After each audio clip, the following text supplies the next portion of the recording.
The second video for chapter 14, we're going to go through executive pay.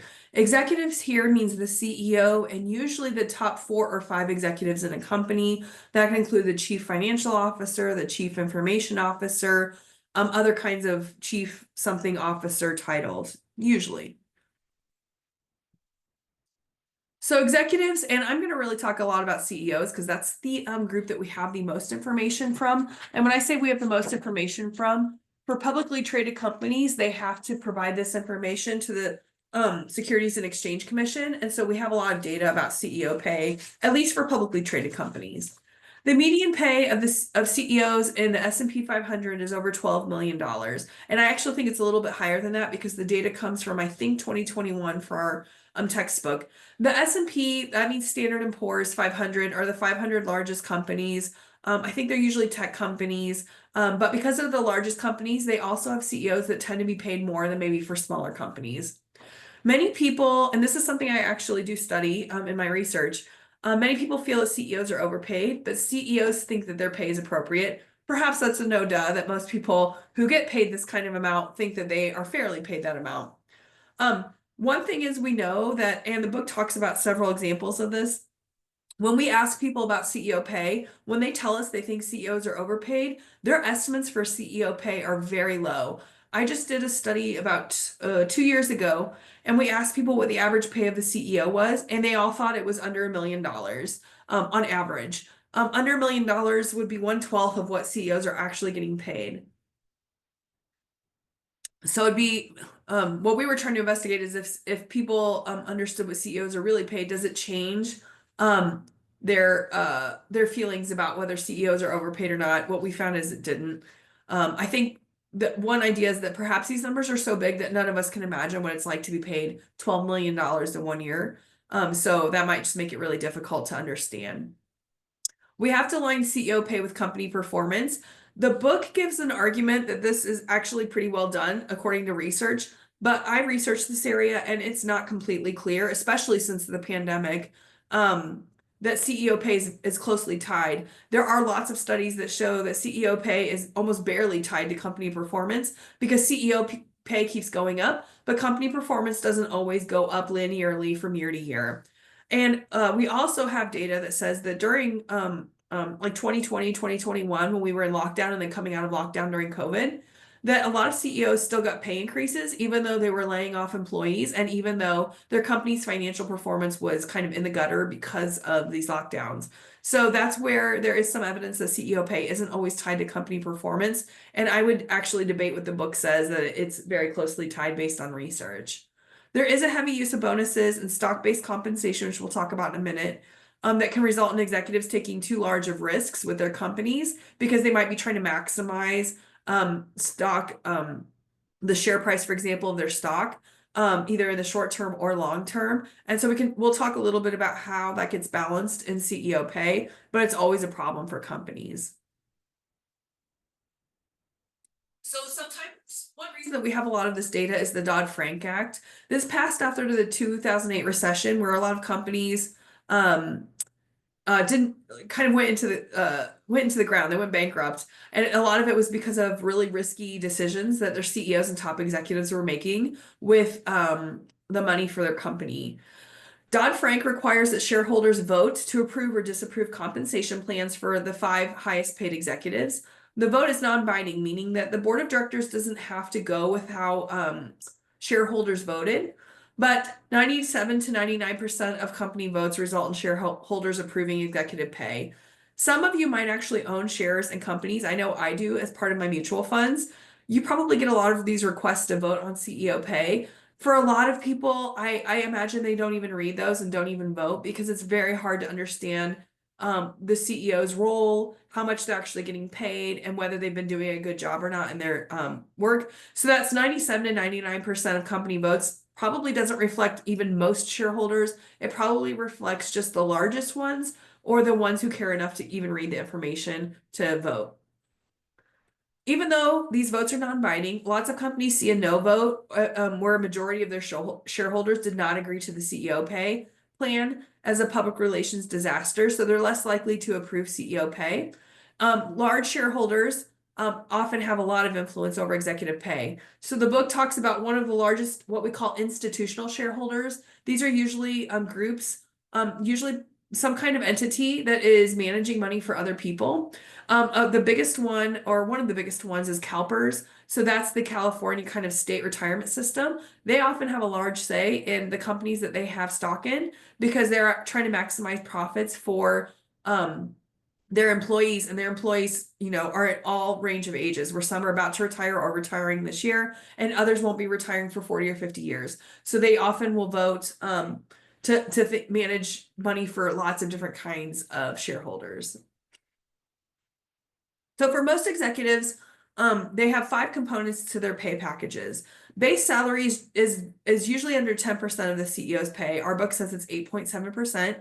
So the amount of money that CEOs are being paid in base salary is usually still over $1 million, but it's not that much compared to the other components of their salary. The 2 largest components are short-term or annual incentives or bonuses, and then long-term incentives, which are usually stock options and stock grants. Short-term is incentives or bonuses based on the annual performance for the organization. And these used to be larger. They're much smaller now than the long-term incentives. And that was because, again, a lot of CEOs and other executives were making very risky decisions to maximize shares or financial gains over the year if they knew exactly which numbers they needed to kind of maximize to get the incentive or bonus. So a lot of times now, I think companies pay more in stock options, which gives you the option to actually buy stock at a certain price, usually a price that's below the actual share price. And you have sometimes you have a certain amount of time you have to buy that stock in. Or stock grants where you're granted stock automatically. You don't buy into it, you're just given that stock with the idea that if it grows over time, you'll make more money over time. You also, executives also get benefits. One thing to keep in mind is because their base salary is so much higher than other employees, a lot of their benefits are also bigger than other employees' benefits. And as the book mentions, there's some weird benefits they get that maybe other employees don't. There are some laws about what benefits they're allowed to have versus other employees, but sometimes they look a little ridiculous.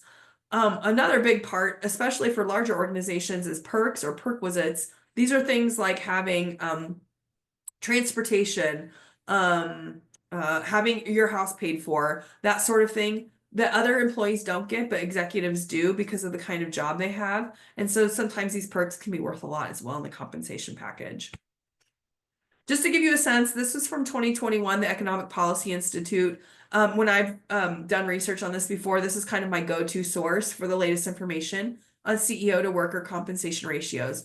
So what this is doing is for every dollar that a median worker is paid. So median doesn't mean mean, it means the most common pay within the organization. For every dollar a worker makes, this is how many times more the CEO makes. So as of 2020 is 351 times more on average for at least some of the organizations. They're not including just the largest ones here. They're including a variety of sizes of organizations.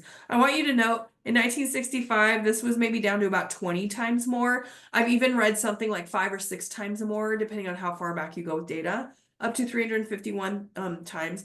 It did go down a little bit during COVID, just because a lot of companies didn't have their share prices went down, so the amount went down, but it's been going up, excuse me, since then.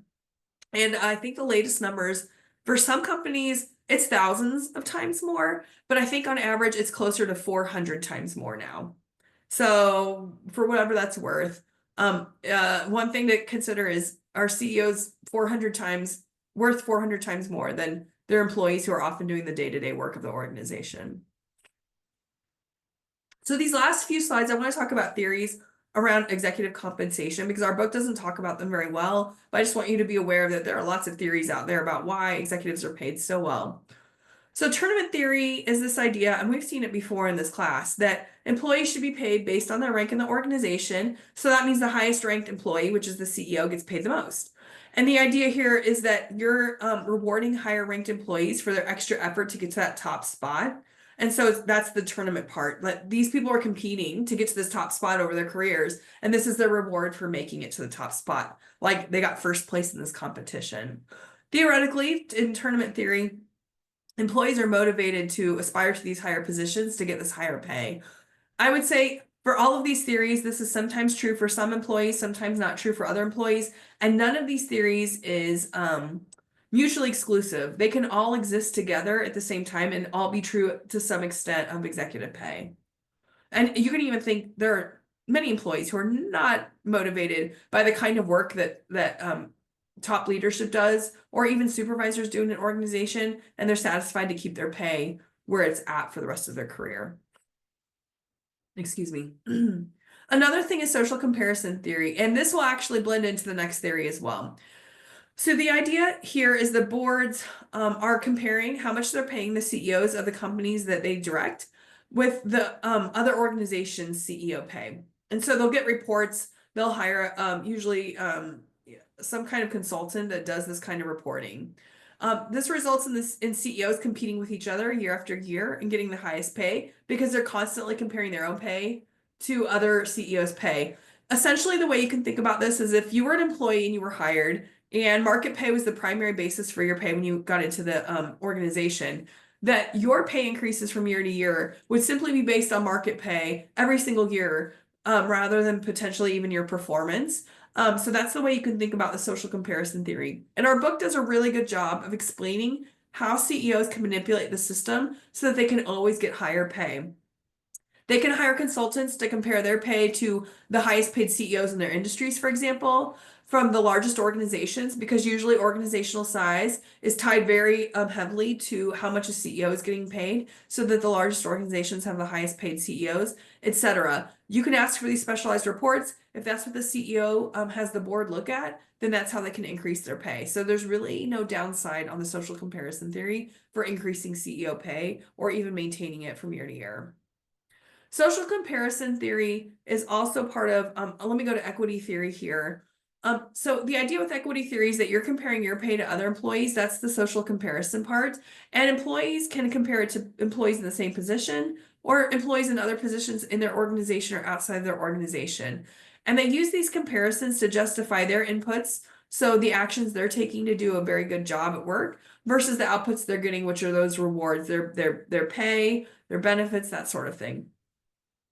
If their inputs seem higher or lower than their outputs compared to others, they sense that there's some inequity in pay. The research really says if you feel like you're giving more inputs than outputs compared to other employees, that's when you'll be mad about your pay because you'll think it's inequitable. If you have fewer inputs but you're getting higher outputs than other employees, generally the research, at least the real life research, says you're not too bothered by that. That means you're in a good position.